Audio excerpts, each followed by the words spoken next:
হয়েছে বৈষম্যহীন বাংলাদেশের বারবার প্রাণ দিতে হচ্ছে।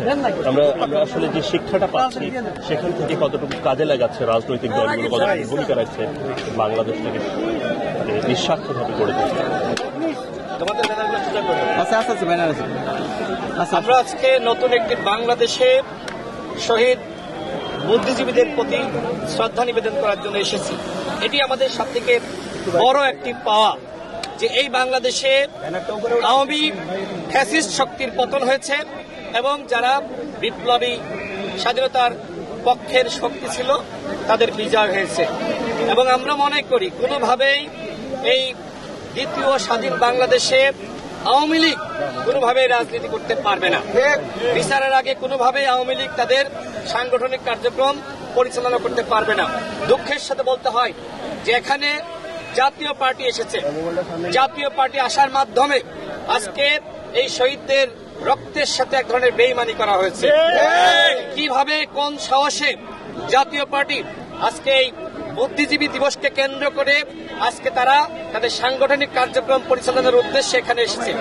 মূলত তারা শ্রদ্ধা নিবেদন করার জন্য আসে নাই, তারা এসেছে এই বুদ্ধিজীবী দিবসকে কেন্দ্র করে নতুনভাবে ফিরে আসার একটি চক্রান্ত।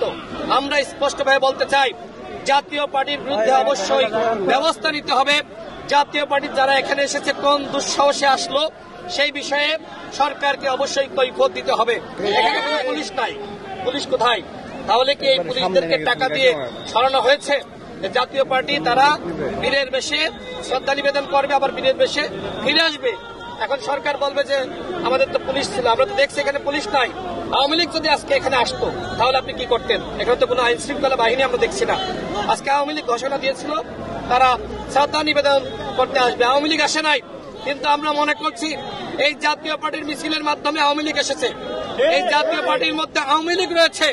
এর আগে জিএম কাদের কি বলেছিল? জিএম কাদের বলেছিল যে আওয়ামী লীগ যদি আমাদের মিছিলে আমাদের সমাবেশে আসে আমরা কি করব? এটা তো উন্মুক্ত। আজকে আমরা মনে করছি দেখেন জাতীয় পার্টির মিছিলে অসংখ্য মানুষ, এই মানুষ তো জাতীয় পার্টির নাই। আপনি হারিকেন দিয়ে খুঁজলেও জাতীয় পার্টির 100 জন কর্মী আপনি পাবেন না সারা বাংলাদেশে যারা প্রকৃতপক্ষে জাতীয় পার্টি করে। কিন্তু আজকে আমরা দেখলাম যে 500-600 মানুষকে জাতীয় পার্টি এখানে আসলো। এগুলো জাতীয় পার্টি নয়, এগুলো আওয়ামী লীগের প্রেতাত্মা। আমি পুলিশকে বলবো অনতিবিলম্বে এই জাতীয় পার্টির বিরুদ্ধে আপনার ব্যবস্থা নেন।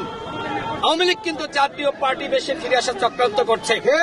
আমরা গণ অধিকার পরিষদের পক্ষ থেকে আমরা আমাদের বীর শহীদদের প্রতি শ্রদ্ধা জানানোর জন্য এখানে এসেছি। আমরা স্পষ্টভাবে বলতে চাই অনেকে চক্রান্ত করছে যে 71কে ভুলিয়ে দেওয়ার জন্য।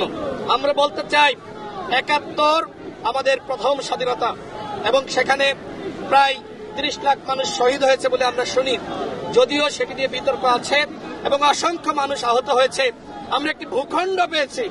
সুতরাং কোনোভাবেই 71-এর সাথে 24কে বিতর্কিত করবেন না।